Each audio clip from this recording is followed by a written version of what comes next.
Bismillahirrahmanirrahim. Assalamualaikum warahmatullahi wabarakatuh.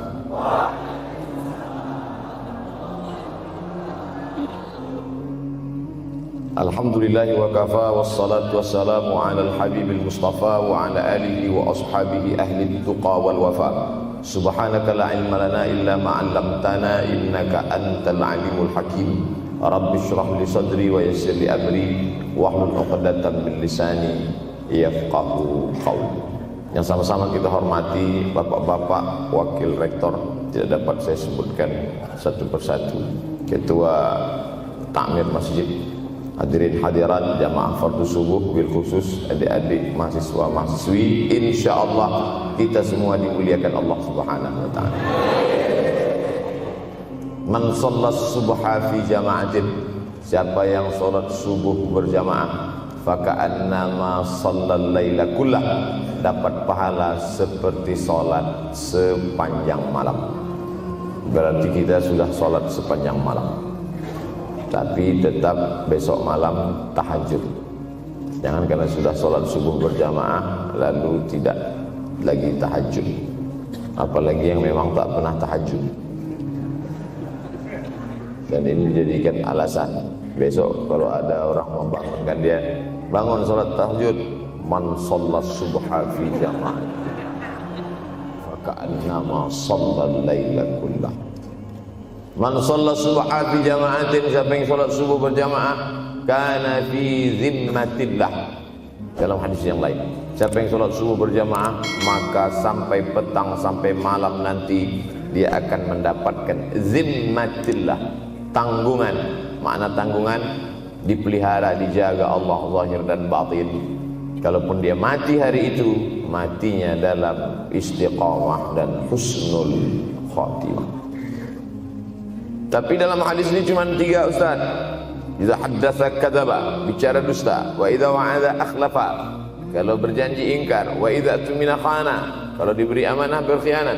Dalam hadis lain, kalau sudah terlihat orang salat subuh berjamaah, insyaallah diselamatkan dari nifaq, kemunafikan dalam hatinya. Munafik diambil dari 3 huruf, nafaqa, nafaq, panal, terowongan, 2 pintu. Ada pintu masuk, ada pintu keluar. Punya 2 wajah, berbeda zahir, berbeda batin. Tapi salah satu tanda adalah pada sholat subuh. Mudah-mudahan Allah menyelamatkan kita dari sifat munafik. Makanya perempuan-perempuan kalau mau dapat suami yang selamat dari munafik, inilah dia pasukan sholat subuh ini. Selesaikan aja dulu 8 semester.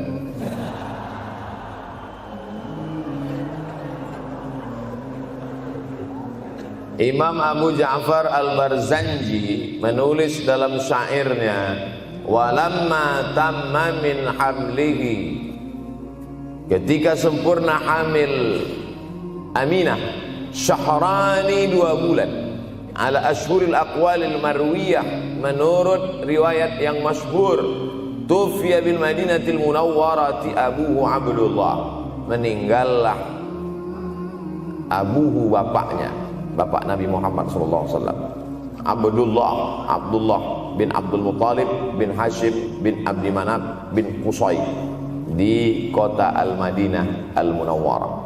Ketika itu usia Nabi 2 bulan dalam kandungan. Setelah itu Nabi SAW pun lahir, dibesarkan dalam peluk cium kasih sayang Aminah. Lalu kemudian pada usia lebih kurang 4 tahun dibawa lagi ziarah ke makam ayahnya. Dan dalam perjalanan pulang dari ziarah itu meninggal pula Aminah. Apa pelajaran yang ingin diambil dari kematian ayah dan ibu Nabi ini? Banyak analisa sesuai dengan ilmu orang masing-masing. Bagi psikolog yang katanya pengaruh akal manusia itu dipengaruhi 4, maka kata mereka manusia ini berpikir itu dipengaruhi oleh pertama ayah, yang kedua ibu, yang ketiga bacaan, yang keempat lingkungan. Maka Allah ingin membersihkan Nabi Muhammad sallallahu alaihi wasallam dari 4 ini. Apakah akal Nabi Muhammad itu dipengaruhi oleh ayahnya? Tidak, karena dia tidak sempat bertemu. Apakah Nabi Muhammad SAW itu akalnya dipengaruhi oleh ibunya? Tidak, karena 4 tahun sudah meninggal dunia. Apakah Nabi Muhammad SAW itu dipengaruhi oleh bacaannya? Tidak, karena Nabi tidak bisa membaca. Walladzi ba'atsa fil ummiyina rasulan minhum. Allah yang mengutus dia kepada umat yang ummi, la yaktub wa la yaqra, tak menulis dan tidak membaca. Minhum, dan dia bagian dari mereka. Dia juga tidak bisa tulis baca. Apakah Nabi Muhammad SAW itu dipengaruhi oleh lingkungannya? Tidak, karena di lingkungannya zina begitu bebas, tipu muslihat, dan dia tetap dengan jati dirinya bergelar Al-Amin, orang yang paling amanah menurut para psikolog. Tapi ada analisa lain. Mengapa ayahnya meninggal ketika dia berusia 2 bulan dalam kandungan, dan belum sempat pula dia mendapatkan kasih sayang seorang ibu? Di situ pula dia meninggal dunia, ibunya saat dia berusia 4 tahun.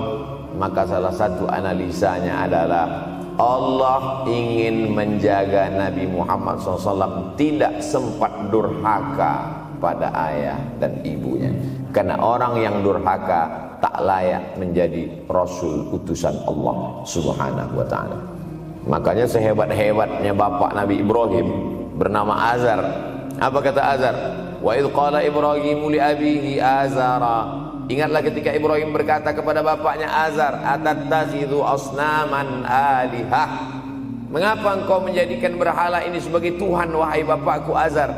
Apa jawab Azar? La illam tantahi, kalau kau tidak berhenti menceramahi saya, la arjumannaka, aku lempar engkau pakai batu. Wahjurni maliya, tinggalkan aku untuk waktu yang sangat lama. Pergi sana, kata Azar. Apa jawab Nabi Ibrahim alaihissalam? Salamun alaika, selamat untukmu wahai ayahku Azar. Aku akan memohonkan astaghfirulaka rabbi, memohonkan ampun kepada Allah dosa-dosamu supaya diampunkan Allah. Innahu kana bi hafiyya, sesungguhnya Allah amat sangat sayang dan mengabulkan doa-doa. Nabi Ibrahim sempat bertemu dan tidak melawan. Tapi Nabi Muhammad SAW beda dengan Nabi Ibrahim. Allah buat Ibrahim tidak melawan, tapi ayahnya menjadi durhaka kepada anak. Sedangkan Nabi Muhammad SAW dua-dua dan dijaga Allah Subhanahu wa ta'ala. Nabi Muhammad dijaga sehingga tidak sempat durhaka kepada Abdullah dan Aminah, dan Allah pula menjaga Abdullah, menjaga Aminah, sehingga tidak sempat menyakiti manusia yang paling mulia, Nabi besar Muhammad sallallahu alaihi wasallam. Saya tidak memilah-milih nabi-nabi, karena kita memang tidak boleh la nufarriqu baina ahadin mir rusulih. Kita tidak boleh membeda-bedakan antara satu nabi dengan nabi yang lain. Lalu yang membedakan itu siapa? Allah Subhanahu wa ta'ala. Dari cara panggilnya saja berbeda. Kalau Nabi Adam dipanggil Allah, ya Adam uskun anta wa zawjukal jannah. Nabi Yahya dipanggil Allah, ya Yahya khudhil kitaba biquwwah. Nabi Isa dipanggil Allah, ya Isa inni istafaituka 'alan nas. Tapi Nabi Muhammad SAW, Allah tidak pernah manggil dia ya Muhammad. Allah panggil dia dengan 2 sebutan. Pertama, ya ayyuhar rasulu balligh, wahai rasul. Dalam panggilannya yang lain, ya ayyuhan nabiyyu jahidil kuffar. Bukan kita yang membedakan, Allah yang membedakan cara panggilan untuk Muhammad sallallahu alaihi wasallam. Begitu juga dengan berdoa. Kalau Nabi Musa alaihissalam, dia yang berdoa, Rabbis shrahli sadri, lapangkan dadaku, wa yassirli amri, mudahkan urusan. Tapi Nabi Muhammad tidak berdoa, Allah langsung memberi. Apa kata Allah? Alam nashrah laka sadrak. Apakah belum kulapangkan dadamu? Wa rafa'na laka dzikrak, kami angkat beban. Alladzi anqadha dhahrak, yang membebani pundakmu. Belum dia berdoa, sudah dikabulkan Allah, karena janji Allah kepada dia, wala saufa yu'tika rabbuka fatarda, apapun yang kau mau akan kuberi. salah satu penyebab Allah memberi apa yang dimau sebelum meminta adalah kalau tidak pernah durhaka kepada orang tua. Oleh sebab itu judul yang diberikan kepada saya, Ustaz Abdul Somad, nanti tabligh akbar di kampus Universitas Ahmad Dahlan. Apa temanya? Biasanya saya diberikan tema untuk anak-anak muda meraih masa depan bebas narkoba dan pacaran. Apa temanya untuk anak-anak muda? Bagaimana pokoknya. Tapi di Universitas Ahmad Dahlan saya diberi tema. Apa temanya? Birrul walidain. Masyaallah. Saya bilang alhamdulillah. Untung saya nggak dikasih tema birruz zaujatain. Artinya apa? Sehebat apapun prestasi akademikmu, kalau sampai tidak memuliakan orang tua, hampa di hadapan Allah Subhanahu wa taala. Ada seorang laki-laki, kata Nabi, kalau nanti dia datang kemari minta doa sama dia karena doanya makbul. Sahabat heran, karena sahabat itu definisinya man laqiyan Nabi sallallahu alaihi wasallam wa amana bihi wa mata 'alal Islam. 3 definisi sahabat. Orang yang berjumpa dengan Nabi, beriman dengan Nabi, dan matinya dalam keadaan Islam, maka itu disebut dengan sahabat menurut ilmu hadis. Makanya ketika saya menjelaskan itu ke mahasiswa, Aisyah yang merupakan sahabat Nabi, komplain mahasiswa, mohon maaf Ustaz keliru, Aisyah itu bukan sahabat tapi istrinya. Kita bicara ilmu hadis.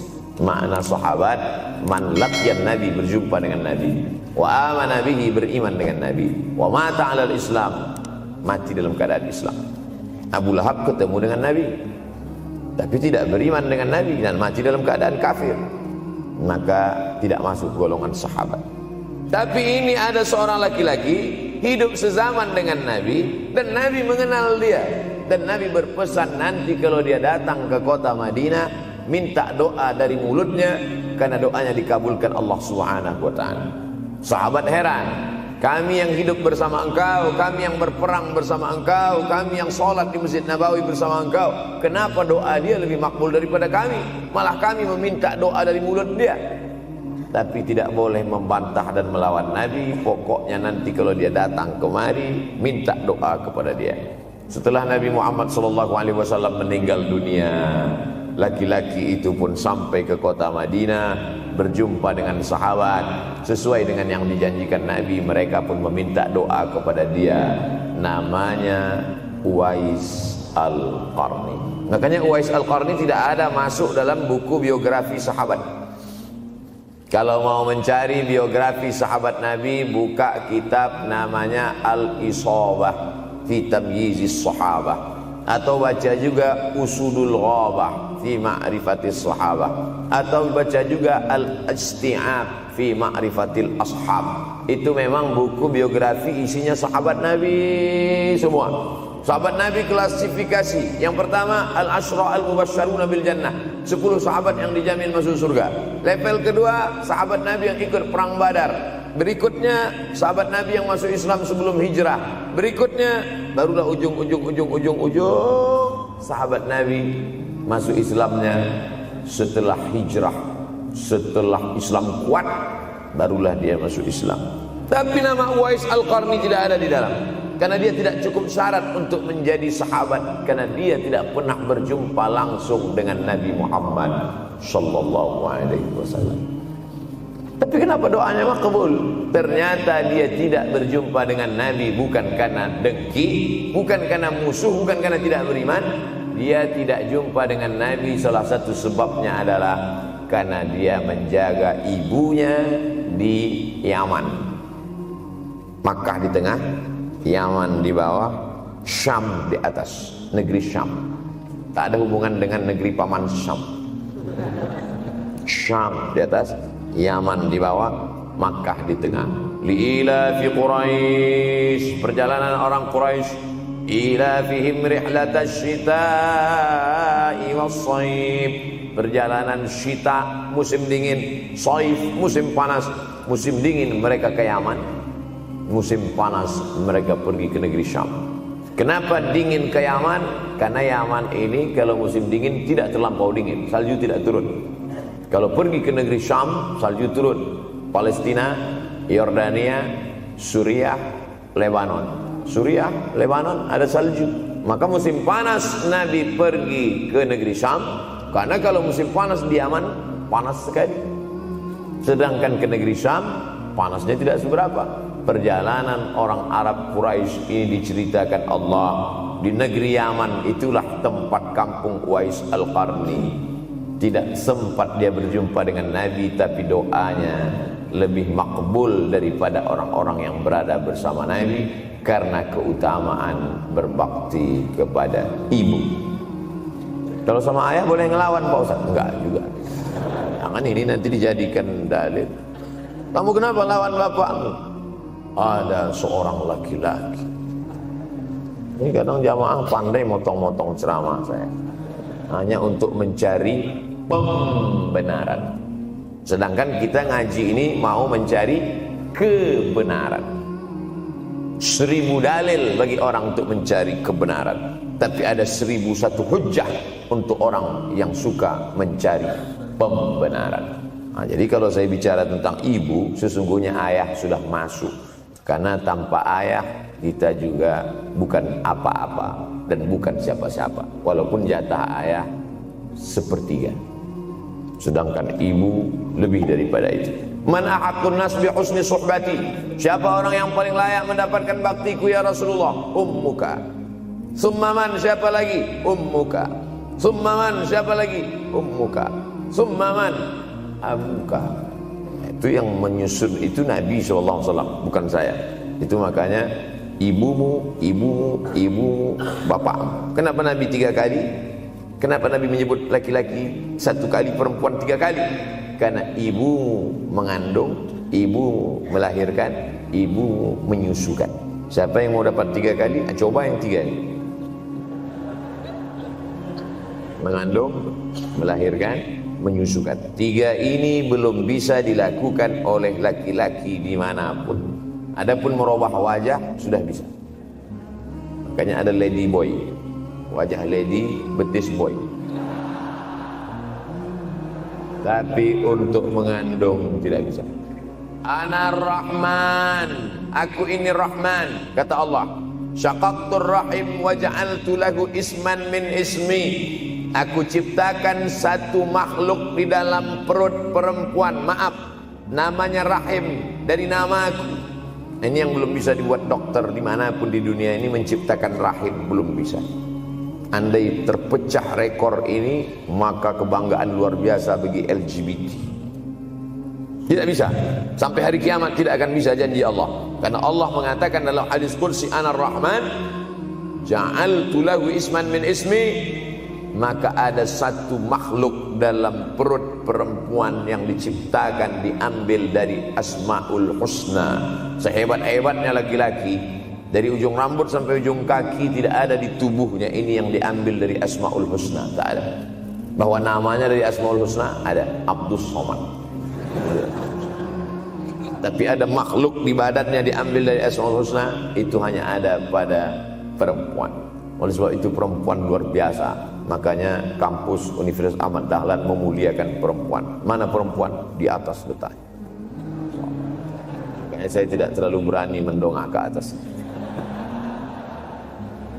Begitu hebatnya perempuan. Perempuan adalah ibumu, perempuan adalah istrimu, perempuan adalah anakmu, perempuan adalah adikmu. Maka saat engkau memuliakan perempuan, engkau sedang memuliakan 4 aspek dari kehidupan. Ketika Nabi Muhammad SAW diutus Allah ke atas muka bumi ini, salah satunya adalah mengajarkan manusia bagaimana menempatkan pada posisinya.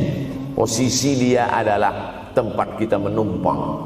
Ketika ada seorang laki-laki yang sudah sukses diwawancarai, siapa orang yang paling berjasa dalam hidup Anda? Dulu waktu saya merantau ke Yogyakarta, belum ada apa-apa, saya sempat numpang di rumah dia selama 4 bulan. Kata seorang artis dalam sebuah wawancara, Begitu bangganya dia berkata, itulah orang paling berjasa kepada saya karena saya sempat numpang di rumahnya 4 bulan. Tapi ada yang dia lupa, bukan rumahnya yang kau tumpang, bukan ruang tamunya yang kau diami, sempat numpang di perutnya 9 bulan 10 hari. Tak pernah kau sebut. Angkat tangan yang tidak menumpang di rahim. Langsung dari planet Mars langsung kemari. Enggak ada. Mr. Bean yang kita semua sehebat apapun pernah menumpang di perutnya. Oleh sebab itu makanya dosa yang paling mengerikan adalah kalau ada orang jual sabu-sabu, peminum khamar, di dunianya bahagia, happy, senang. Itu Ustaz, pengedar narkoba, hidupnya aman, adem, ayam, tentram. Di akhirat azabnya baru diberikan Allah Subhanahu wa taala. Ada orang yang pelakor senior tapi hidupnya di dunia senang-senang saja, di akhirat nanti azabnya ditunda. Namanya istidraj. Istidraj diambil dari kata daraja, tertunda. Azab yang tertunda. Sudah jadi judul sinetron. Azab yang tertunda. Tapi ada satu perbuatan dosa yang pasti di dunia dirasakan. Apa itu? Durhaka pada orang tua. Orang yang durhaka pada orang tua, di dunia dia tetap dapat, di akhirat dapat sekali lagi. Itu janji Rasulullah SAW. Lama hidup banyak dirasa, jauh berjalan banyak dilihat, lama jadi ustadz banyak yang curhat.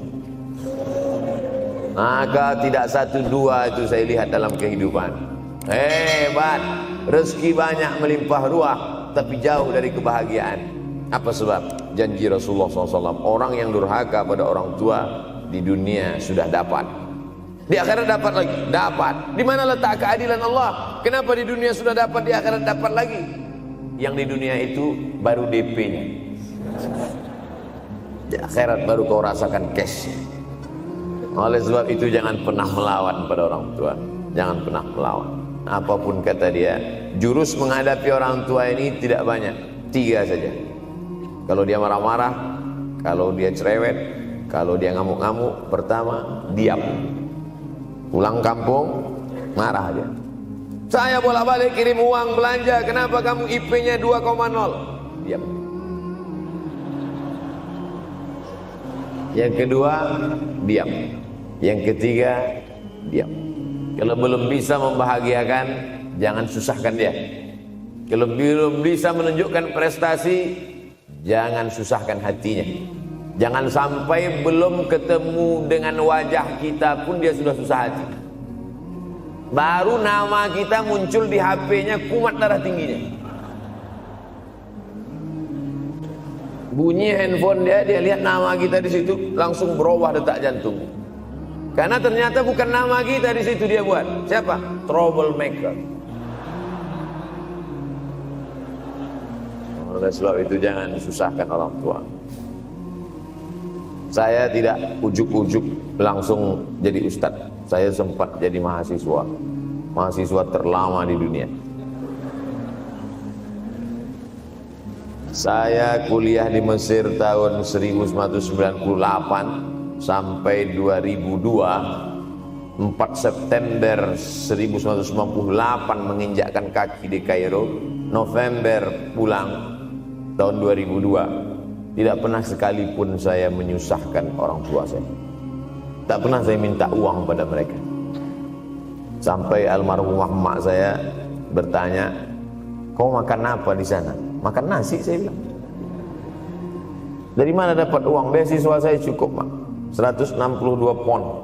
50 untuk makan, 50 untuk rumah, tinggal 62.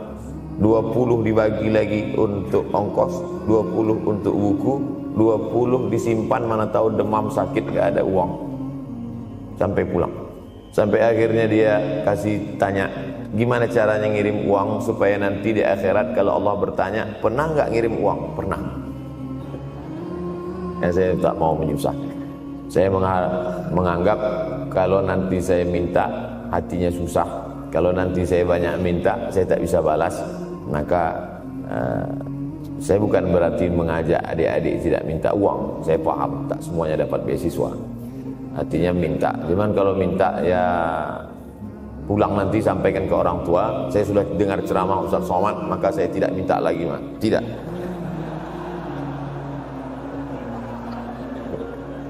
Tapi tolong dirapel setahun sekali aja.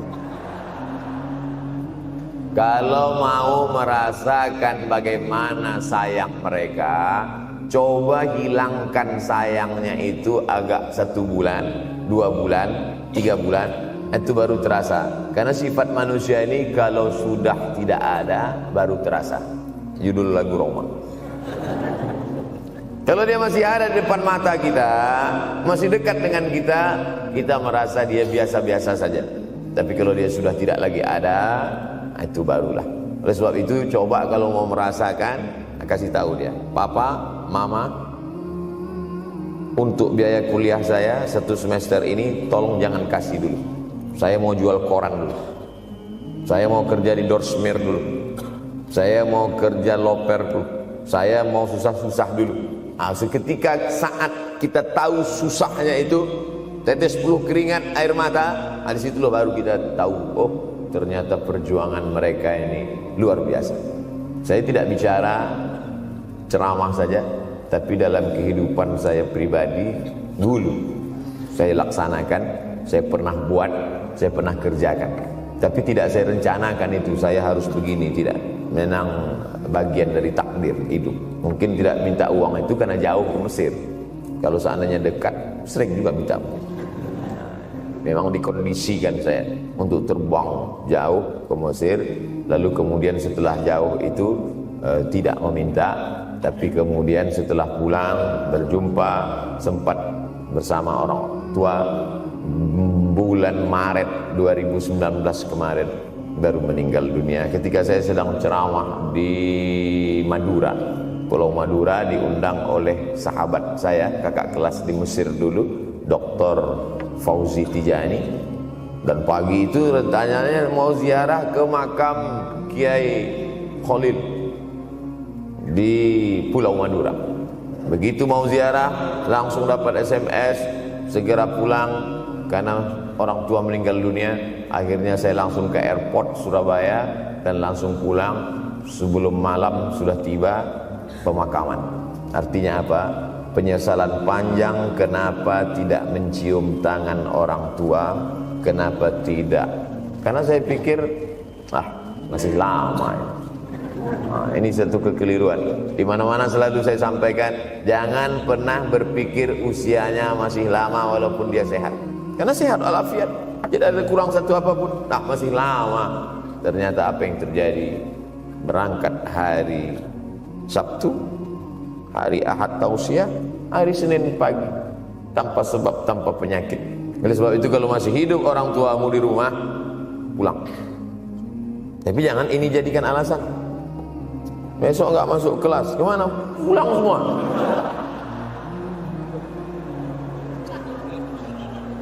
Pulang sesuai dengan kondisi, situasi dan keadaan. Pulang. Kalau masih bisa membahagiakan dia apa makanan kesukaannya, belikan. Suka makan apa dia, belikan. Itu yang dia inginkan. Andai kita gendong dia dari Yogyakarta berangkat ke kota Makkah, sampai di Makkah tawaf 7 putaran, dari Safa ke Marwah, pulang lagi ke Jogja, belum tentu dapat membayar sekali teriakan dia saat mengeluarkan kita ke alam dunia. Jadi banyak orang terlalu membanggakan. Saya sudah banggakan dia Pak Ustaz, saya sudah bayarkan ONH-nya. Berapa? Baru DP-nya. Sudah merasa berbakti kepada orang tua? Belum. Makanya digunakan kata birrul walidain. Kenapa Allah tidak menggunakan kata husnul walidain? Hasan baik, jayyid baik, thayyib baik, khair baik. Tapi yang dipakai birrul walidain. Hanya satu-satunya kata untuk orang tua dipakai birrul walidain. Karena kata birru adalah sifat Allah Subhanahu wa taala. Makanya di antara Asmaul Husna ada Al-Barrut Tawwab. Allah yang punya sifat itu. Maka kita diharapkan berakhlak seperti akhlak Allah Subhanahu wa taala. Adabani Rabbi fa ahsana ta'dibi. Allah mendidik aku menjadi beradab sehingga adabku penuh. Allah Subhanahu wa taala tidak ada puji Nabi Muhammad SAW. Hai Muhammad yang salat tahajudnya sampai kakinya bengkak. Hai Muhammad yang hajinya tidak ada. Apa kata pujian Allah untuk Nabi Muhammad SAW? Wa innaka la'ala khuluqin azim. Akhlak agung dan mulia. Oleh sebab itu tak ada gunanya prestasi S1, S2, S3, postdoktoral, profesor kalau tidak berbakti kepada orang tua. Makanya orang tua itu levelnya langsung setelah Allah. Wa qadha rabbuka alla ta'budu illa iyyah. Langsung wa bil walidaini ihsana. Ihsan. Lihat lagi penggunaan kata ihsan dalam hadis Nabi. Jibril alaihissalam datang, rambutnya tidak berdebu, bajunya sangat putih bersih, tapi tidak ada orang yang kenal.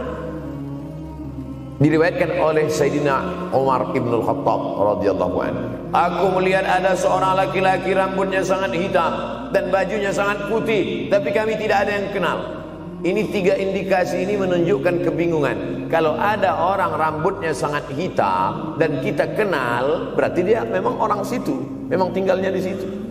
Tapi dia kalau orang perantau, rambutnya pasti berdebu karena tinggal di gurun pasir. Sekarang kan banyak tuh anak-anak muda yang rambutnya berdebu. Itu berarti orang jauh, bukan orang Jogja. Bajunya sangat putih, tapi kami tidak kenal.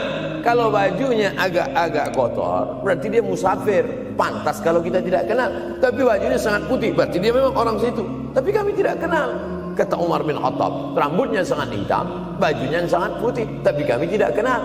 Dan dia duduk berhadap-hadapan dengan Nabi, lututnya dekat dengan lutut Nabi, tapi kami tidak kenal. Dia bertanya tentang iman, dia bertanya tentang Islam, dia bertanya tentang ihsan. Setelah selesai baru Nabi bertanya, Umar, ya, kamu tahu siapa tadi yang datang bertanya tentang iman, Islam dan ihsan itu? Tidak. Jibril yu'allimukum dinakum. Tadi yang datang itu adalah Jibril alaihissalam. Orang selevel Umar bin Khattab tidak kenal Jibril. Ada orang Indonesia baru ketemu Jibril.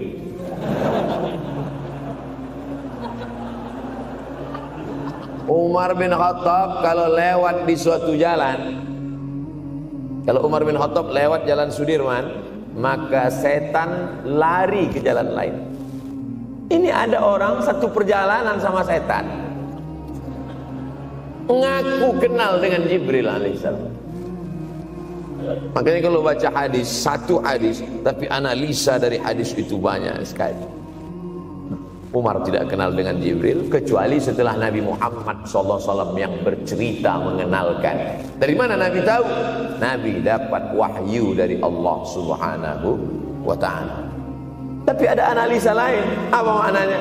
Allah menggunakan kata ihsan untuk orang tua, Nabi menggunakan kata ihsan untuk Allah. Ihsan untuk Allah, anta'budallaha ka'annaka tarah, kau sembah Allah seakan-akan engkau melihat dia. Fa in lam takun tarah, kalau kau tidak bisa melihat dia, fa innahu yarak, sesungguhnya dia yang selalu melihatmu. Tidak pernah putus ihsan. Ihsan Allah kepada kita, tidak pernah putus pengawasan Allah. Bagaimana ihsan kita kepada orang tua? Tak pernah putus bakti walaupun dia sudah meninggal dunia. Makanya kita tetap membaca walaupun dia sudah masuk liang lahat. Jam 2 malam bangun, Rabbil firli wali walidayya warhamhuma kama rabbayani shaghira. Ada seorang sahabat Nabi namanya Sa'ad. Sa'ad sudah jadi bahasa Indonesia. Banyak juga orang Indonesia laki-laki sifat Sa'ad. Orangnya Sa'id, artinya bahagia. Sa'adah, kebahagiaan. Jenenge sapa? Sangadah. Itu dari bahasa Arab. Sa'adatun, bahagia. Datanglah seorang laki-laki bernama Sa'ad menjumpai Nabi sallallahu alaihi wasallam, "Ya Rasulullah, wahai Rasulullah, ummi matat, ibu saya sudah meninggal dunia. Afa atasaddaqu anha? Kalau saya bersedekah, kira-kira pahalanya sampai apa tidak untuk almarhumah ibu saya?" Kata Nabi, "Tasaddaq, silakan engkau bersedekah." "Ayu sadaqatu afdal?" Sedekah apa yang paling afdal? "Saqiyul ma", memberi air minum. Memberi air minum, niatkan untuk almarhum almarhumah, kata Nabi, tasaddaq, silakan sedekah. Langsung tanpa pikir panjang, apa kata Sa'ad? "Idzan ahfiru bi'ran." Kalau begitu saya gali sumur sekarang juga, sumurnya saya wakafkan dengan niat almarhumah. Oleh sebab itu, yang orang tuanya sudah meninggal dunia, pulang dari sini jangan gali sumur, cukup telepon, "Assalamualaikum, sumur bor." Cari pondok pesantren yang kesulitan air, pergi ke kaki-kaki gunung, orang mencari air, satu jerigen mikul 5 kilometer jalan. Di situ tempat minum lembu, kerbau, di situ juga mereka mengambil air.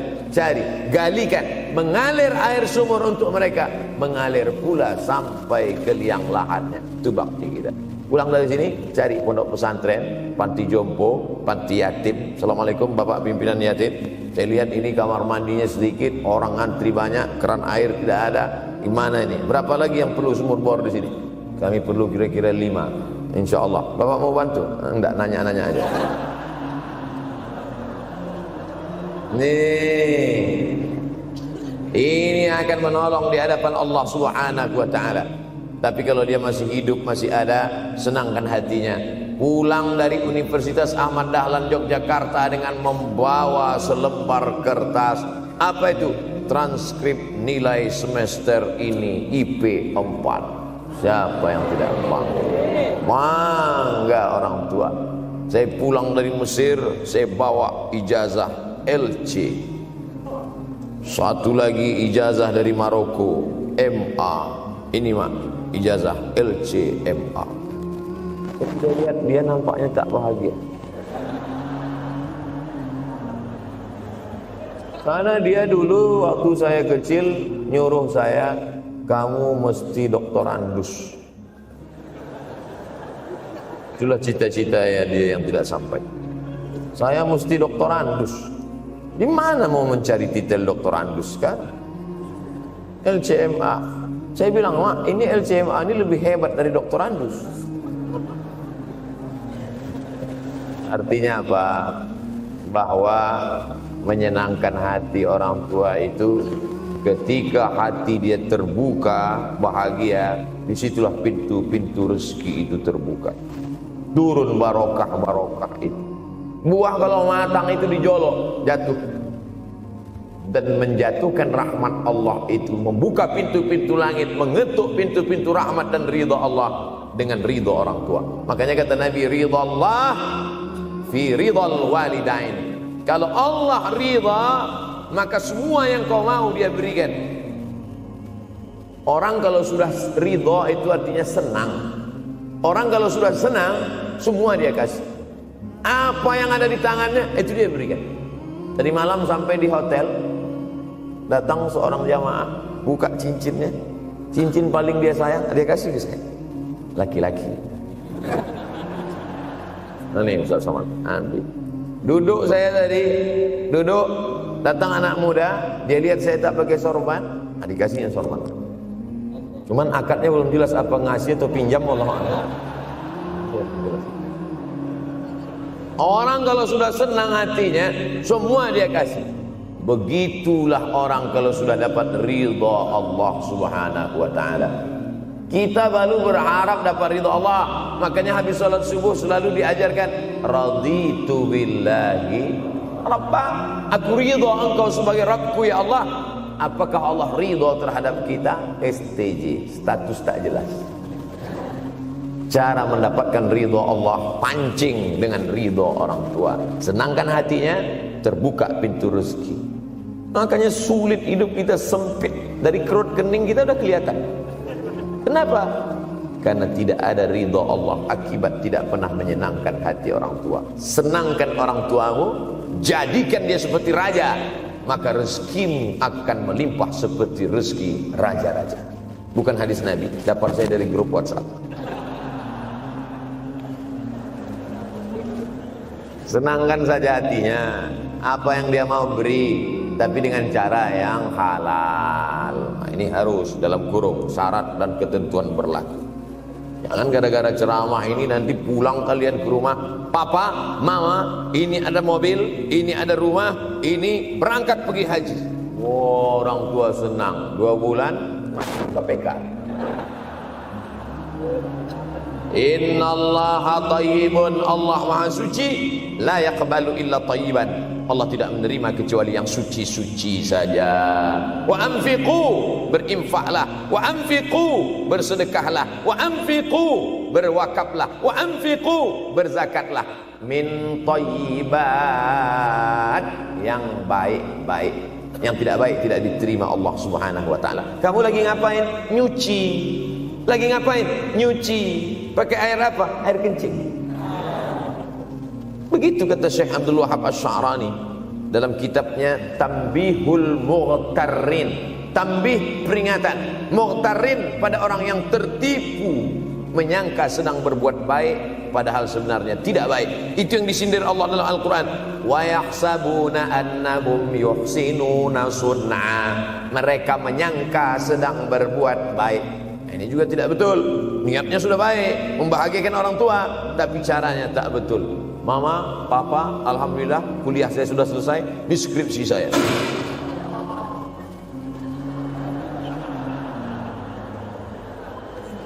Masya Allah. Bayangkan kalau kiamat tiba-tiba terjadi. Begitulah agaknya terkejut kita. Kiamat terjadi tapi belum sempat berbakti kepada orang tua. Dosa belum sempat meminta maaf. Silap dan salah, berapa kali kita kencing di kainnya yang bersih. Berapa kali dia tidak jadi tahajud gara-gara kita menangis dari Isya sampai subuh. Pakai pengawet nangisnya. Tapi kita tak pernah sadar itu. Kita menganggap kita di dunia ini dibesarkan angin. Kita menganggap kita ini bangsawan, bangsa yang hidup di awan. Berapa kali dia tidak jadi sholat duha gara-gara kita kencing. Berapa kali nasi yang sudah mau disuap masuk ke mulutnya tak jadi. Bahkan dia tidak makan sama sekali. Dan berapa kali makanan dia belikan hanya untuk susu, hanya untuk menyenangkan kita. Pernah kita balas. Dan dia tidak pernah minta balas itu. Oleh sebab itu, siapa yang mengingatkan? Abdul Somad diberikan judul berat ini.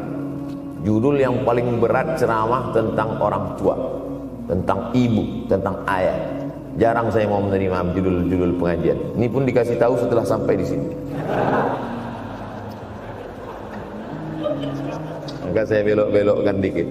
Air mata udah mau menetes, belokkan. Nanti kalau saya nangis di sini, siapa yang ceramah kalau saya nangis?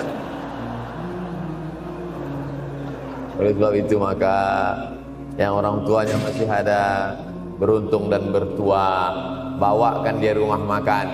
Ada sahabat saya namanya Ustadz Lukman di Pontianak. Pontianak, bukan Kuntilanak.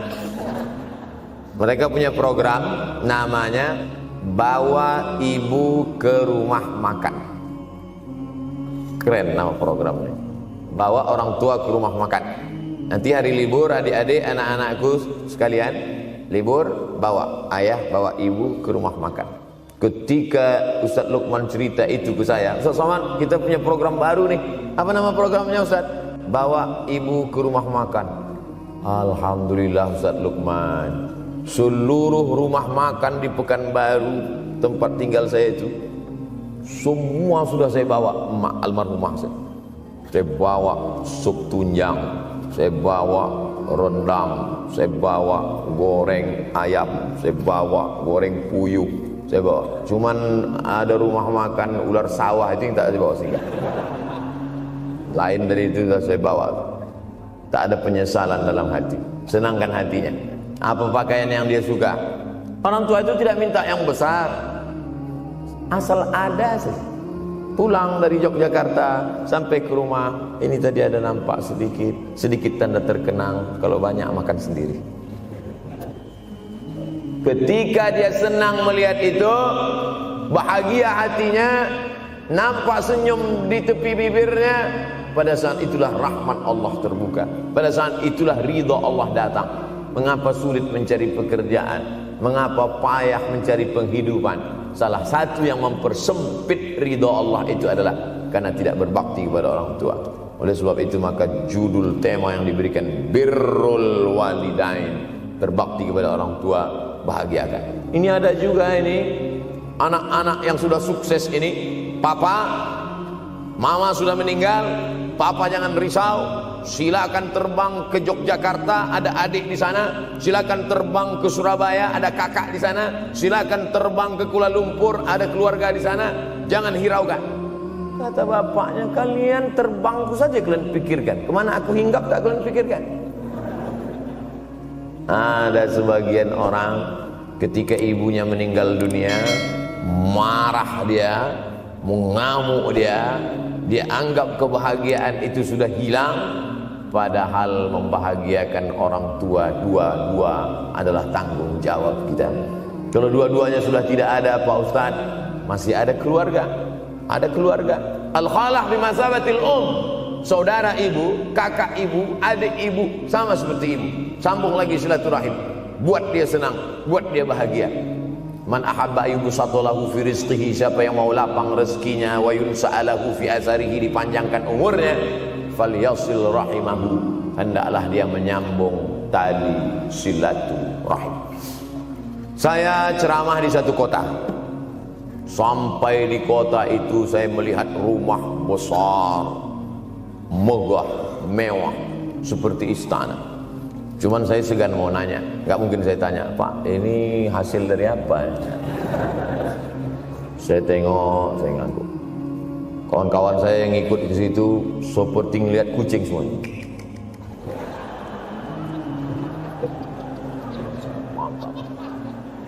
Setelah duduk, makan, habis makan, minum, habis itu Sohibul Bait yang punya rumah pun cerita, Ustadz Abdul Somad, iya Pak, dulu ini hanya bambu-bambu yang dikasih daun, yang dikasih terpal. Tempat apa Pak? Tempat ibu saya buat pengajian. Setiap tahun dibuat begitu. Pasang tiang-tiang kayu, pasang terpal, daun-daun, pengajian ramai. Sampai akhirnya saya berkata, Bu, pengajian kita hentikan saja, stop.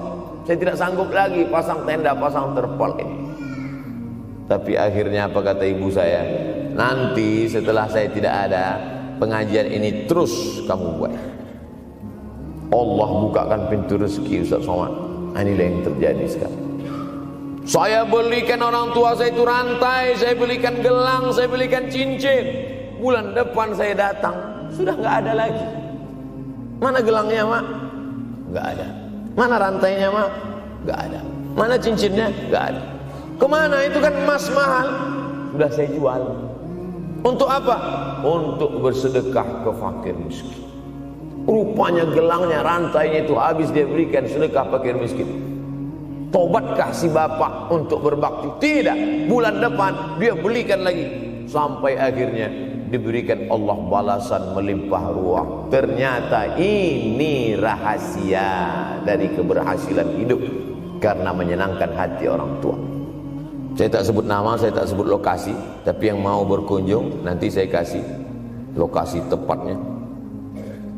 Saya kasihkan nanti alamat dari Google, saya kasih, supaya melihat secara nyata. Kalaulah rezeki itu hanya diberikan kepada orang yang bersungguh-sungguh, pergi pagi pulang petang, peras keringat banting tulang, maka tentu yang kaya itu adalah sapi yang membajak dari pagi sampai sore. Kalaulah kekayaan, keberhasilan itu diberikan yang paling pandai memanjat, maka tentu yang kaya itu monyet. Tapi Allah berikan kepada siapa yang dia ridhai. Dan penyebab ridha Allah itu adalah karena orang tua yang senang hatinya. Yang sempat durhaka, tidak sempat minta maaf, meninggal dunia dia sudah, apa boleh buat? Kau sudah booking seat di neraka. Yang sudah sempat durhaka, tidak sempat minta maaf, meninggal dunia gara-gara dia pecandu narkoba, pemabuk, pezina, mati. Orang tua dalam keadaan susah. Berapa kali saya ketemu ibu-ibu selesai pengajian, pergi saya ke tempat parkir, ibu tua 70 tahun menangis. Ibu nangis kenapa bu? Anak saya Pak Ustadz. Kenapa dia? Disuruhnya saya jual tanah. Mama jual tanah. Untuk apa mama megang tanah? Udah tua aja pun jual. Mestinya anak itu yang menyenangkan hatinya di hari tuanya, bukan malah menyuruh jual tanahnya. Jual tanah supaya dia bisa bangun rumah, jual tanah supaya dia bisa menyekolahkan anak-anaknya. Na'udzubillah. Sudahlah tidak membahagiakan, malah menyusahkan. Ustaz, anak saya nyuruh saya jual tanah saya supaya dia senang, supaya dia dapat duit. Gimana nih Pak Ustaz? Mungkin si ibu berharap saya menjawab, ibu sabar aja ya bu, sabar ya. Ibu salah tanya bu. Kalau mau sabar cari ustadz lain, ada spesialis sabar, bukan saya. Begitu dia kasih tahu, anak saya maksa saya jual tanah saya, Pak Ustadz gimana? Mana alamat rumah anaknya? Mana? Saya mau datang. Mana? Anak durhaka, neraka jahanam tempat kau.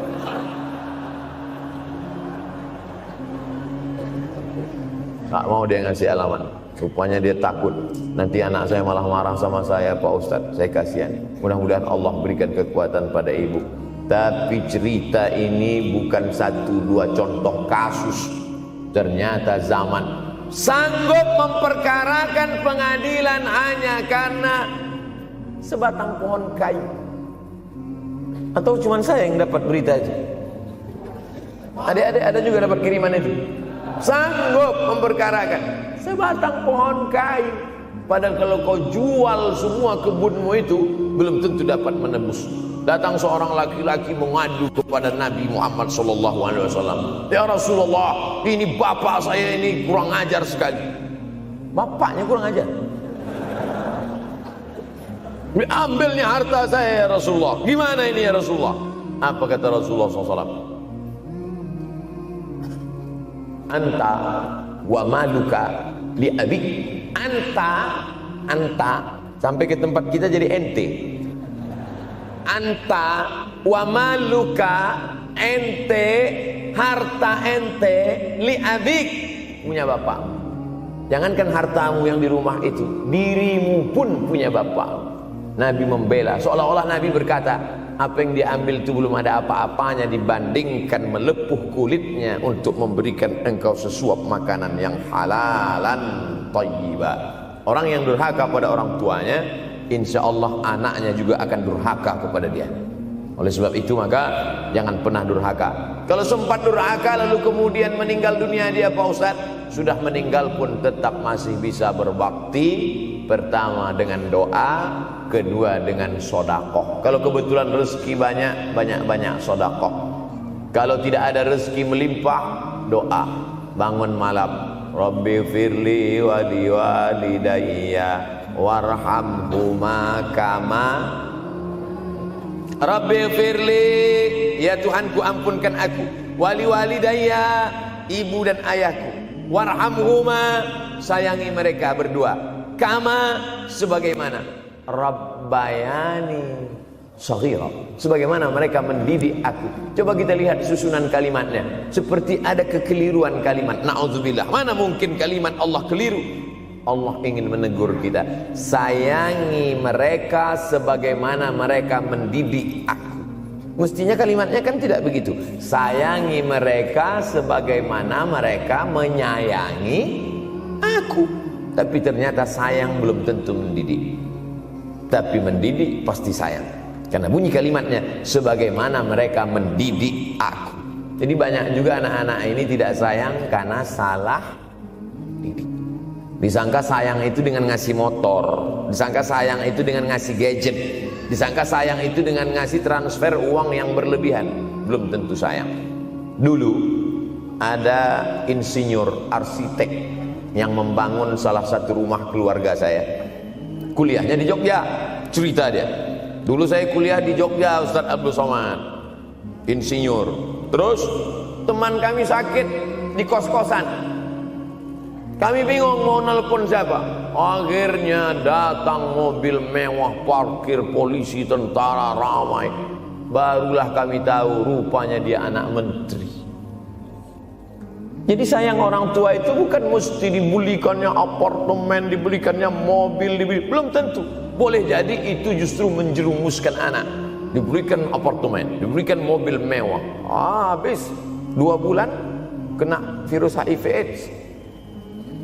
Tapi kalau dibuatnya kita jauh, saya yakin adik-adik kuliah di Universitas Ahmad Dahlan, ada yang dari timur Indonesia, ada yang dari Sumatera, lalu kemudian di tengah kesendirian, belum makan, uang kos belum bayar, transfer macet, datang setan berbisik, hei, sebetulnya kau anak yatim piatu yang dibuang. Bukan. Orang tuamu bukan tidak sayang, dia hanya sedang ingin mendidik supaya engkau menjadi anak yang mandiri. Maka nanti kalau sedang duduk termenung gitu, tiba-tiba datang bisikan, pergilah cari jembatan, terjunlah. Maka saat itu katakan dalam hatimu, lawan, hei setan. Orang tuaku sayang kepadaku, dia hanya ingin supaya aku mandiri. Ada orang tua yang salah didik kepada anak-anak, sampai mengikat tali sepatu pun anak tidak pandai. Baru mau mengikat tali sepatu, sudah diikatkan. Baru mau makan, sudah disuapkan. Akhirnya anak tidak punya keberanian untuk hidup. Harta dia punya, uang dia punya, materi dia ada, satu yang dia tidak punya, tidak ada mental. Tapi anak-anak, adik-adik Universitas Ahmad Dahlan adalah orang yang punya keberanian untuk hidup. Betul? Yang di hadapan saya ini, siapa yang tidak punya keberanian hidup? Ini yang jam 5:30 masih belum hidup lagi.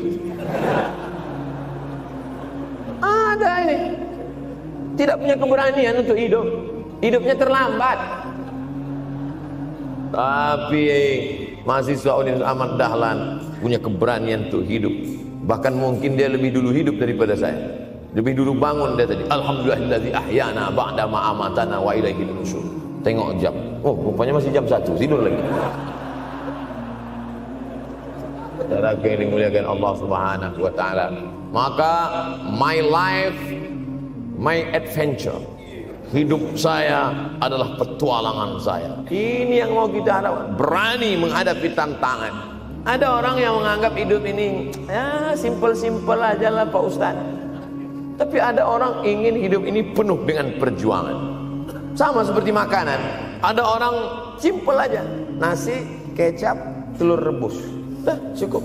Tapi ada orang mau ada goreng ayamnya, ada rendangnya, ada supnya, ada tom yamnya, ada lengkap semua. Begitu juga hidup ini.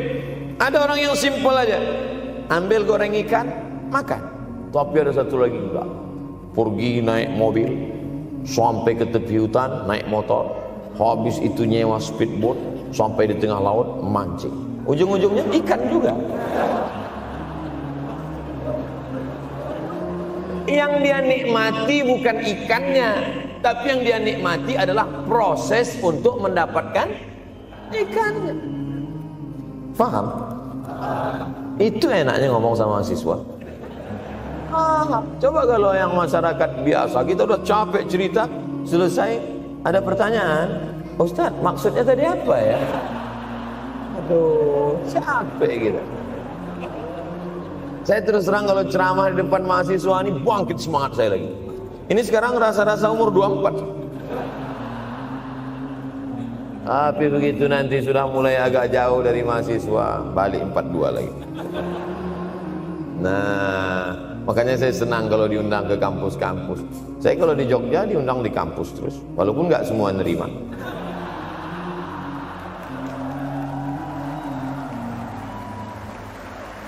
Saudara yang dimuliakan Allah Subhanahu wa taala, maka Kita harus sering-sering bersama. Apa ini takbir? Takbir itu ngusir setan. Tadi saya ceramah jam 4:30. Sekarang sudah jam 5:30 Artinya saya sudah ceramah 70 menit. Ini sudah keluar dari kode etik. Karena di mana-mana saya ceramah 60 menit. Kenapa bisa Ustaz Somad ceramah 70 menit di Universitas Ahmad Dahlan ini? Kenapa? Semangat. Semangat yang membuat kita.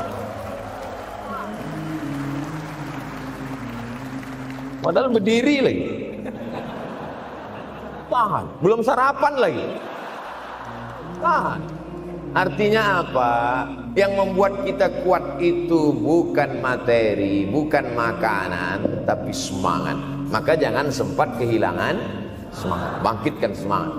Semangat terus. Semangatnya apa? Semangat ingin membahagiakan orang tua. Kalau lupa, tulis. Biasanya mahasiswa ini kan suka lupa. Tulis di dinding kamar. Semangat bahagiakan calon mertua.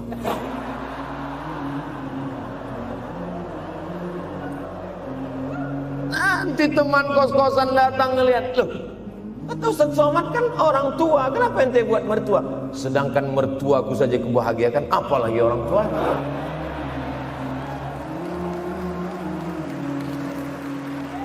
Itu hebatnya. Cuman kadangnya kita hanya mendapat ini hanya di sinetron-sinetron.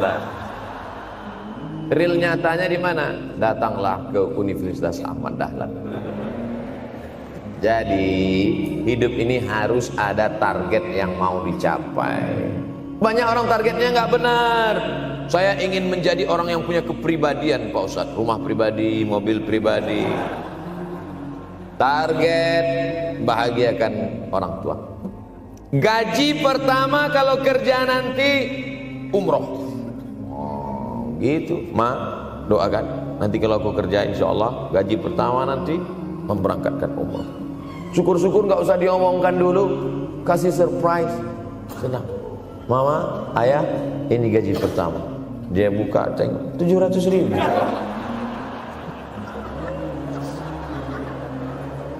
Menangis dia menerima gaji pertama itu, bukan karena harunya sikit. Itu dia buka amplop, oh kok setitin dong. Haru dia. Kenapa setiap mendapat hadiah dari anak, orang tua selalu meneteskan air mata? Karena kita tidak pernah besar dalam pandangan matanya. Kita sehebat apapun, kita tidak pernah besar di matanya. Di pandangan ibu ayah kita, kita adalah anak kecil yang tapak kakinya 2 jari, panjangnya sejengkal. Maka jangan pernah ceramahi orang tua. Jangan mentang-mentang sudah mahasiswa pulang, ayah sini, mama sini, duduk. Assalamualaikum. Nggak bisa. Karena kita tidak pernah besar di mata orang tua. Kita tetap kecil. Walaupun kamu sudah menikah, sudah punya istri, sudah punya anak, kau tetaplah anak-anak dalam pandangan dia. Oleh sebab itu jangan sok besar, jangan sok hebat. Kalau ada pesan yang ingin mau disampaikan, jangan melalui mulut kita, dipinjam mulut orang lain. Tokoh masyarakat, alim ulama, dia ngajinya di mana? Ada yang mau kita perbaiki, jilbabnya mungkin kurang panjang, mungkin ada kebiasaan dia yang kurang baik. Sementara kita udah ngaji, sudah belajar di Universitas Ahmad Dahlan, sudah terpelajar, membuat dia mau menjadi orang baik. Tidak mesti dari mulut kita, pinjam mulut orang lain. Assalamualaikum Pak Kades, pinjam mulut Pak Kades sebentar. Pak Kades, ayah saya kan orangnya baik sama Pak Kades. Iya, nanti kalau saya ngomong dia nggak dengar. Jadi saya mohon tolong Pak Kades. Pak Kades, ayah saya sampai sekarang belum sholat Pak Kades. Jadi tolong Pak Kades nasihati dia. Kata Pak Kades, saya juga nggak sholat. Hancur dunia persilatan. Oleh sebab itu senangkan. Ini banyak anak-anak yang udah ngaji, yang sudah aktivis masjid, merasa ingin orang tuanya baik, dia sendiri menceramahi, nggak ketemu, nggak connect dia. Ayah sini, orang yang tidak sholat neraka jahanam tempatnya. Sakit hati, meleleh air matanya. Sekali kau buat air matanya menetes, maka kau akan berenang dalam kesengsaraan. Jangan pernah buat dia menangis. Kalau dia nangis haru Pak Ustaz, nggak apa-apa. Cuman kita kan sulit membedakan mana air mata haru, mana air mata sedih. Sama-sama bentuknya air mata. Makanya ada ungkapan jangan menangis air mata buaya. Kenapa selalu kalau disebut air mata buaya? Karena memang buaya menangis bukan karena sedih, tapi karena kekenyangan. Buaya kalau habis makan orang, keringat, buaya itu tidak ada pori-porinya. Kita kalau berkeringat kan keluar pori-pori, ini keluar air. Buaya nggak ada. Satu-satunya tempat air keluar, itulah. Makanya menangis buaya, keluar air mata buaya. Maka jangan sampai kita nangis karena kekenyangan. Haru dia melihat pemberian kita. Di saat itu menetes air matanya, berdoa, dia memanjatkan doa, mengetuk pintu-pintu langit, terbuka. Masya Allah. Pantasan doa mahasiswa Universitas Ahmad Dahlan kabul, rupanya pintu terbuka. Wa kepada Allah Subhanahu wa taala. Kadang-kadang kita merasa doa kita yang dikabulkan Allah, kadang-kadang kita merasa sok hebat. Setelah dia meninggal dunia, barulah kita sadar rupanya selama ini kita hanya menumpang doa. Numpang, bukan doa kita yang dikabulkan Allah ternyata, tapi doa dia. Tapi dia tidak pernah cerita itu. Dia nggak pernah ngomong. Apa pernah dia panggil kita? Sini sebentar. Aku sudah capek doain itu. Pernah dia bilang gitu. Dia cukup mengadu tengah malam, ya Allah, anakku ini jadikan dia berhasil kuliahnya, ya Allah. Sudah hampir 14 semester nggak selesai-selesai. Dia mengadu kepada Allah Subhanahu wa taala. Ma, aku susah ini sekarang. Susah kenapa? Skripsiku ditolak terus. Pembimbing kemarin itu mempersulit terus. Berdoa dia tengah malam, ya Allah, lapangkan hati pembimbing itu supaya anakku cepat, ya Allah. Kalau enggak, matikan dia, ya Allah. Kabul, 2 hari setelah itu meninggal. Tapi kita tidak bisa request. Oleh sebab itu maka banyak-banyak dekatkan kepada orang tua, senangkan. Saya ceramah di Malaysia, dibawa jamaah ke mall. Ustaz Samad, esok kita tak ada tazkirah, tak ada tausiah. Kita nak pusing-pusing. Pusing-pusing maksudnya mutar-mutar. Pergilah kami ke mall. Sampai di lantai atas saya lihat anak-anak muda nyuapin orang tua. Ada restoran mahal, mewah. Itu kabarnya kalau mampir di restoran itu, makan, itu banyak yang nangis melihat harganya.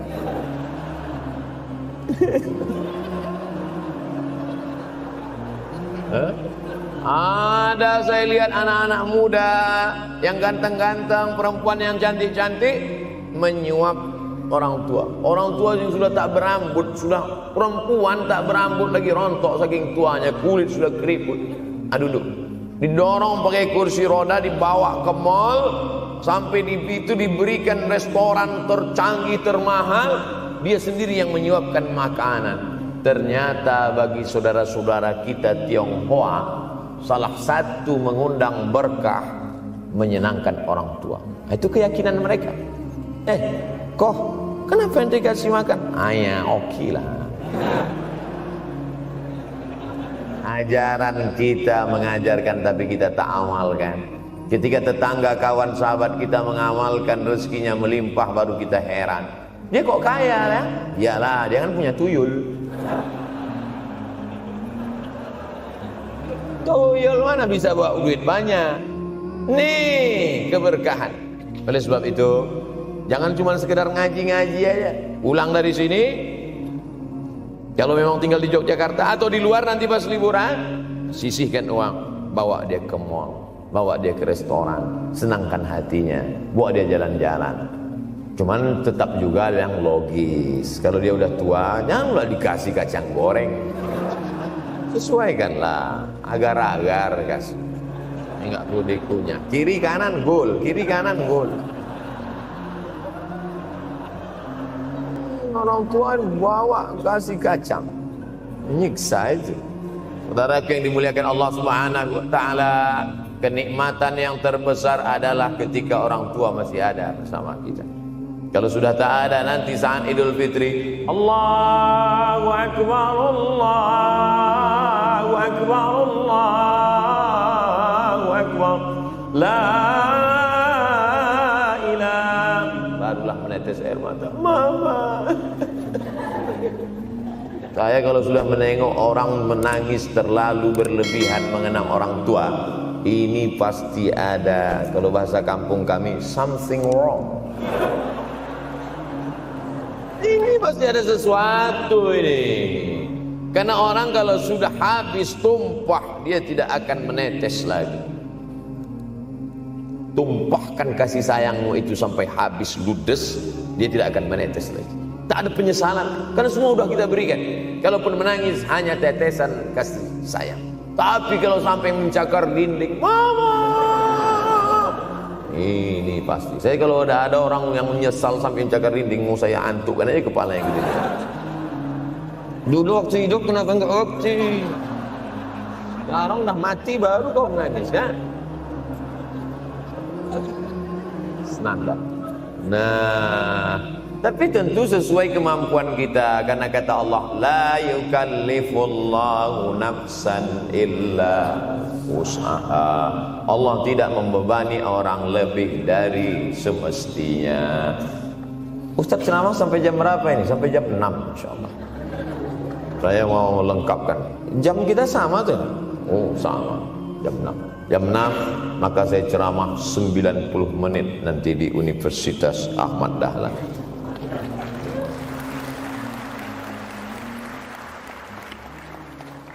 Berceramah di Universitas Ahmad Dahlan merupakan suatu kebanggaan bagi Abdul Somad. Kenapa begitu? Saya pengagum Kiai Haji Ahmad Dahlan, termasuk ulama yang saya kagumi. Lalu kemudian apa kekaguman di antara kekaguman Ustadz terhadap Kiai Haji Ahmad Dahlan? Beliau punya keberanian untuk melawan arus TBC, tahayul, bid'ah, coerafat. Dia berani melawan itu. Dan akhirnya, dan beliau tidak membangun ketokohan. Tidak yang dibangkitkan itu Ahmad Dahlannya, tapi yang dibangkitkan itu metodenya. Yang dibangun itu relnya. Sehingga nanti kalau kereta apinya lapuk, tetap akan ada kereta api baru yang lewat di rel ini. Ini yang dibangun. Dan akhirnya sampai hari ini saya sedang berada di hadapan kereta api yang baru. Ada Thomas.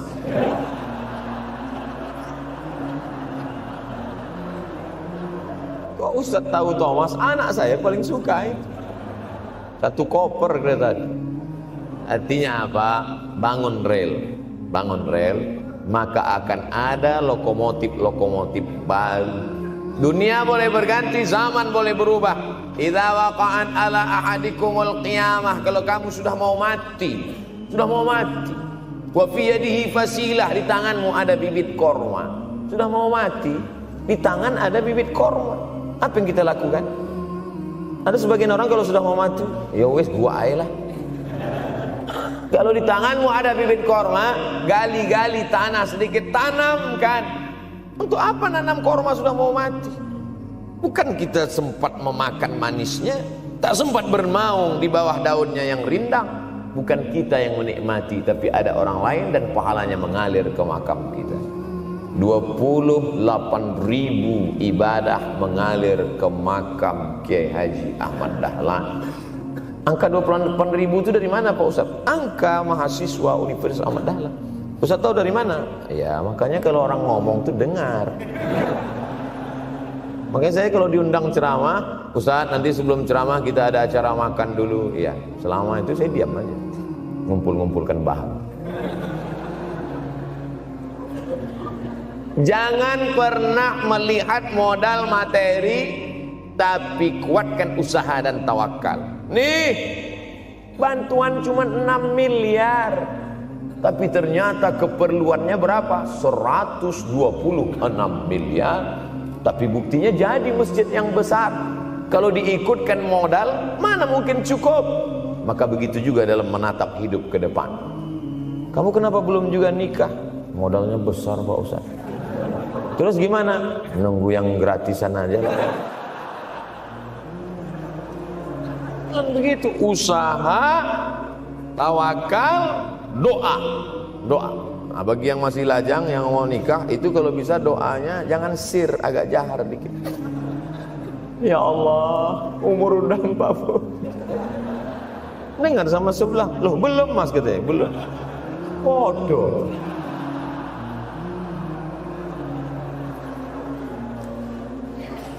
Kira-kira rezeki itu Allah yang ngatur atau kita yang ngatur? Allah. Makanya di antara Asmaul Husna Ar-Razzaq, yang maha memberi rezeki. Kalau Allah yang mengatur, mungkinkah Allah menyia-nyiakan kita? Tidak. Cicak di dinding, semua tahu, karena dari kecil kita memang sudah diajari lagu cicak. Cicak, cicak di dinding. Ada nggak pernah yang dinyanyikan lagu kadal? Ada. Kenapa mesti cicak? Coba tanya ibu kita yang dulu nyanyikan. Mama, kenapa cicak, Ma? Karena kalau buaya terlalu gede, nak. Kenapa cicak? Dia sedang mengajarkan kita bagaimana cicak dengan segenap kelemahannya. Cicak itu binatang yang lemah, hidupnya aja sungsang.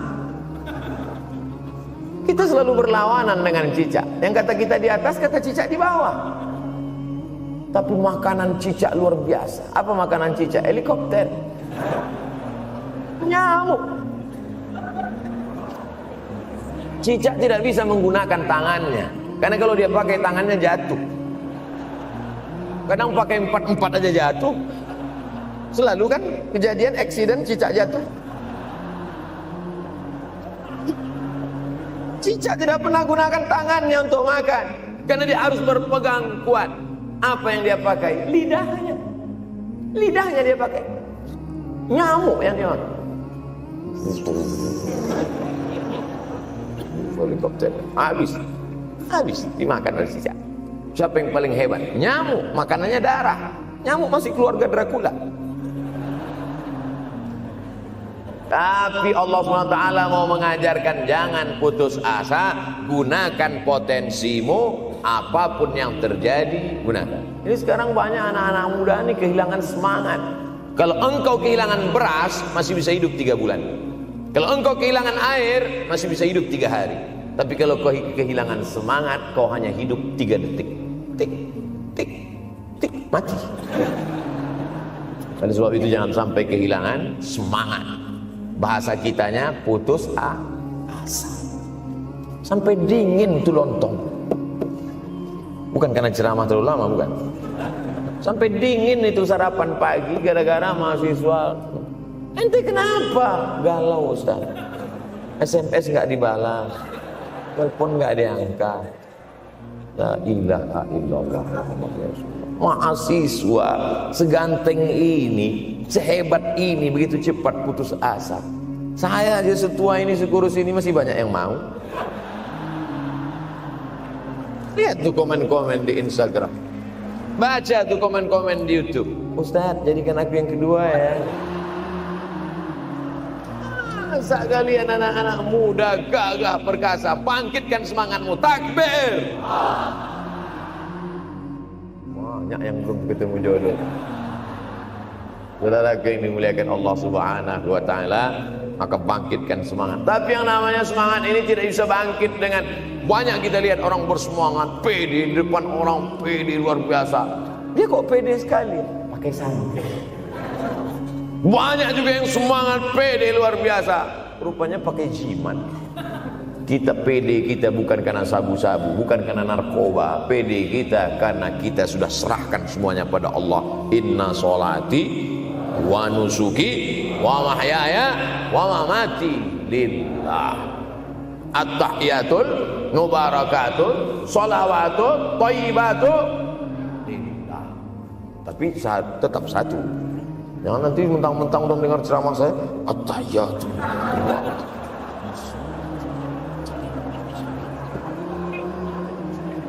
mati saja. Ini bukan punya aku ya Allah, ini semuanya punya Engkau, punya Engkau. Berhasil kalian, sukses kalian, punya apartemen, punya kondominium, punya mobil. Datang teman nanya, hebat ente ya, kaya sekarang ya. La haula wala quwata illa billah. Tapi ngomongnya setelah berhasil. La haula wala quwata itu setelah berhasil atau sebelum? Setelah semua dipuji orang, hebat ente sekarang ya. La haula wala quwwata, bukan punya saya, punya Allah. Tapi sekarang banyak orang salah. Ente kok enggak kerja? La haula.